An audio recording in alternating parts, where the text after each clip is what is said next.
সেই ঘরে আমরা মারা যাওয়ার পরে যে ঘরে যাচ্ছি সৌদি, সেই ঘরে আছে একটা কোনো ইয়ে নেই, কোনো মানে প্রচন্ড ভুলে যাচ্ছে না। যাই হোক, এরকম ইকুয়ালিটির ব্যাপারটা খুব জোর দিচ্ছে।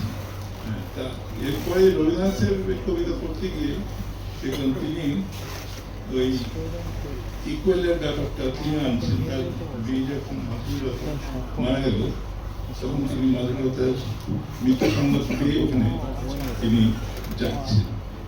ওই পথে যেতেই তিনি শুনলেন যে মাধুরলতা মারা গেছে। মাধুরলতার যে হাজবেন্ড ছিলেন তিনি রবীন্দ্রনাথের সঙ্গে ভালো ব্যবহার করতেন না একদম। তো তিনি আর যাননি, না গিয়ে ঘরে ফিরে এসে তিনি দরজা বন্ধ করে একটা কবিতা লিখলেন।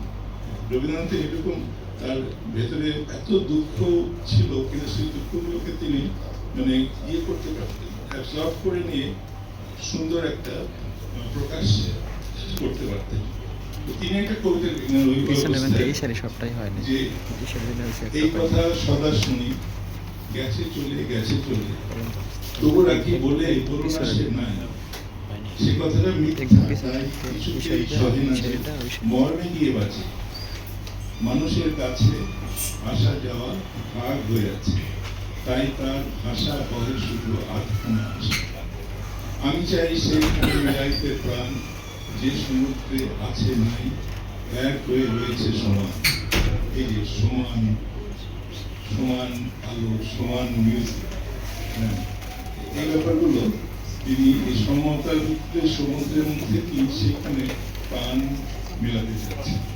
রবীন্দ্রনাথের এই কবিতা, গানের জনদানের ওই সারমন, এইগুলি আমার সবসময় ঘুরপাক খায় আর কি, হ্যাঁ, মগজে থাকে। ফলে আমি এক ধরনের স্থিতধী এক ধরনের ব্যাপার আছে যেটা নিয়ে আমি চলতে পারি আর কি। অনেক কিছুকে উইথস্ট্যান্ড করে, অনেক কিছুকে ইগনোর করেও অনেক সময় চলা যায়। এবং আপনি একটু চিন্তা করে দেখবেন যে প্রকৃতিতেও কিন্তু এই ধরনের ব্যাপার আছে। একদম ফিলোসফার ছিলেন না হেরাক্লাইটাস, যিনি গতি, স্থিতি এসব ব্যাপার নিয়ে প্রথম কথা বলেন। তিনি বলছেন একটা তীরকে যদি ছোড়া যায়, যে তীরের যে গতিপথ, সেই গতিপথকে যদি কয়েকটা অংশ ভাগ করা যায় কম্পার্টমেন্টে, তাহলে একটা কম্পার্টমেন্টে তীরটা একসময় আছে, কিন্তু সেখানে সে নাই, কারণ পরক্ষণে আবার সে অন্য কম্পার্টমেন্টে চলে গেছে। এই আছে নাই, প্রত্যেকটা কম্পার্টমেন্টে আছে নাই, মানে এই যে ডাইকোটমি কিংবা এই যে ডায়ালেকটিক্স, এই ডায়ালেকটিক্সটা কিন্তু প্রত্যেক ইয়েতে আছে। জীবনের মানে জীবনটা চলছে ডায়ালেকটিক্স, তান্ত্রিকতা, অপোজিট ছাড়া কখনো জীবন সক্রিয় হয় না। এই আছে নাই, এই দুটোই কিন্তু সত্য। এই দুটোকে সত্য মেনে নিয়ে হেরাক্লাইটাস একটা ফিলোসফি দিয়েছে, হ্যাঁ, যে রবীন্দ্রনাথের যেখানে বলছে আছে নাই এক রয়েছে সমান, জন ডান যেখানে বলছেন ইকুয়াল মিউজিক, ইকুয়াল রাইট। এই ব্যাপারগুলো সবসময় মনের মধ্যে কাজ করে। যেখানেই যাই, যেখানে যা কিছুই করি, মগজের জন্য স্থিতিস্থাপকতা সবসময় রয়ে যায়। এইভাবে চললে মনে হয় যে অনেক কিছু, এখন যে সমাজের যে অবস্থা, বৈশ্বিক যে ব্যাপারগুলো ঘটছে, ইরান, প্যালেস্টাইন, তারপরে এক স্যাভেজ ডোনাল্ড ট্রাম্প, স্যাভেজ যা করছে, এরকম সময় মানে স্থির রাখা মুশকিল, মানে সেমিটি ঠিক থাকা মুশকিল হয়ে যায়। তা আমাকে মনে হয় কিছুটা এই ধরনের একটু নবমণ্ডলের ব্যাপার স্যাপারগুলো এই মাথায় সবসময় থাকে, এবং আমি কত ক্ষুদ্র এটা কিন্তু বুঝতে সাহায্য করে। এই বিশ্ব মানচিত্রের যে ছবিগুলো আমরা দেখি, কিংবা যেসব ছবি পাঠাচ্ছে নাসা থেকে, মিলিয়নস অফ ইয়ার্স এগো পৃথিবী কেমন ছিল, পৃথিবী কেমন ছিল না, নবমণ্ডল কিরকম ছিল, এই যে বিশালত্ব, সেই তুলনায় আমরা কি, পৃথিবীটা কি একটা ফুটকি, একটা জাস্ট একটা বিন্দুর চেয়ে অত, সেই বিন্দুতে আমরা বাস করছি। আমরা সেই বিন্দুতে সবাই এক একজন খুব পাওয়ারফুল ফ্যাসিস্ট উঠছে মনে হয়, হাস্যকর, একেবারে হাস্যকর জিনিস। এইভাবে চিন্তা করলে নিজেকে যেমন মনে হবে আমি কিছুই না, আবার আমি কিছু একটা অংশ, কিছুই না মনে করে আবার আমি নিরাশ হব না, আমি বিষণ্ণ হব না, মনে করতে হবে পার্ট অফ অল দিস। সেই জন্যে আমার কাছে হাস্যকর মনে হয় যে অহংকার করে, অহংকারী মানুষকে আমার কাছে মনে হয় একটা স্টুপিড, কিছুই না, সে জানে না যে সে কিছুই না।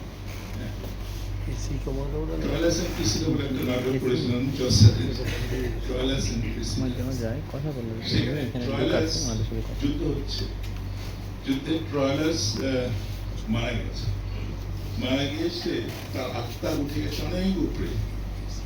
ওখান থেকে সে দেখছে যে পিঁপড়ার মতো লোকগুলো মারপিট করছে। প্লেনে উঠলেও দেখবেন অনেক উঁচুতে উঠলে যখন শহরে উঠতে যাচ্ছে প্লেনটা, মনে হবে গাড়িগুলো এক একটা পিঁপড়ার মতো সারি সারি চলছে।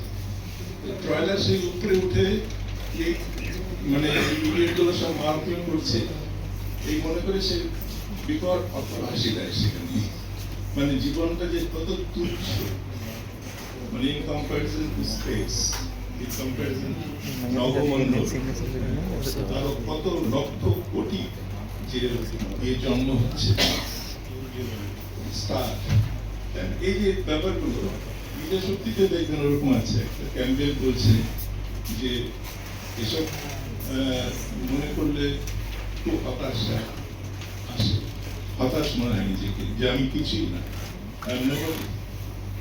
কিন্তু একই সঙ্গে মনে করতে হবে যে আমি নিজের পার্ট অফ, আমিও এসবের অংশ। এই ধরনের ভাবে চিন্তা করলে দেখবেন আপনার মধ্যে কখনো অহংকার জিনিসটা সেভাবে না, সবসময় নিজেকে বিনয়ী এবং মানে আমি যে অতি ক্ষুদ্র একজন, এটা মনে রাখলে কিন্তু এই অহংকারটা আসবে না। রবীন্দ্রনাথের একটা গান, রবীন্দ্রনাথ আমি পড়তে বলি সবাইকে, রবীন্দ্রনাথের গানগুলো পারলে পরে যত পারেন মুখস্থ করবেন। রবীন্দ্রনাথের একটা গানে আছে, সেটা আমার কাছে খুব মানে হিউমিলিটি কত চূড়ান্ত হতে পারে। ওই আসন তলে মাটির পরে লুটিয়ে রব, তোমার চরণ ধুলায় ধুলায় ধূসর হব। তারপরে আছে আমি তোমার যাত্রী দলে রব পিছে, স্থান দিও গো তুমি আমার সবার নিচে।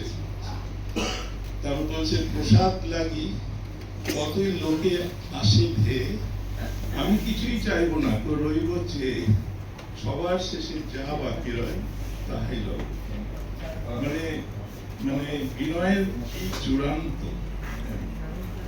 এটাকে যদি আত্মস্থ করে চিন্তা ভাবনা রাখা যায়, আমার মনে হয় তাহলে হয়তো একজন নিরহংকারী একজন ব্যক্তিতে পরিণত হওয়া সম্ভব। আমার এই ধরনের পড়াশোনা করার ফলে এক ধরনের আমার মধ্যে এক ধরনের প্রশান্তি, সবসময় এক ধরনের প্রশান্তি। এটাকে ক্যাম্পেল বলেছেন মিথের শক্তিতে যদি পড়েন, পাওয়ার অফ মিথ, যে এটাকে to follow the path of piece, এটা হচ্ছে রকমের পথে চলা, আশীর্বাদের পথে চলা। আমরা সবাই যেন আশীর্বাদের পথে চলার চেষ্টা করি, এবং সেটাই হোক আমাদের জীবনযাপনের, উন্নত জীবনযাপনের একটা মাধ্যম। আপনাদের সবাইকে ধন্যবাদ। আমি নিজেকে খুবই ছোট মনে করছি এখানে, কারণ আমার জন্য এতজনে কষ্ট করে এতক্ষণ এত দূর থেকে এসছেন এবং বসে বসে কথা শুনছেন, তো আমার কিছু অস্বস্তি লাগছে, খারাপই লাগছে। তবু আপনাদের ধন্যবাদ যে আপনারা এসেছেন। ধন্যবাদ।